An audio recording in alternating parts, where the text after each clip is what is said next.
అందం అంటే గుణం. అమ్మాయి నయుండి చెప్తున్నా, I don't want people to call me beautiful. దాని బదులు నీది కష్టపడే తత్వం, నీలో కరుణ ఉంది, నీకు ధైర్యం ఎక్కువ, నువ్వు తెలివైన దానివంటే నాకు సంతోషం. Address us by our qualities. MS Subbalakshmi అంటే భక్తి, అందం కాదు. మదర్ తెరెసా అంటే కరుణ, అందం కాదు. ఐన్ ర్యాండ్ అంటే తత్వం, అందం కాదు.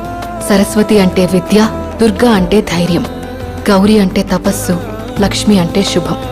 ఇలా ఏ దేవతనైనా ఆమె క్వాలిటీస్ కోసమే పూజిస్తారు, ఆమె అందం కోసం కాదు.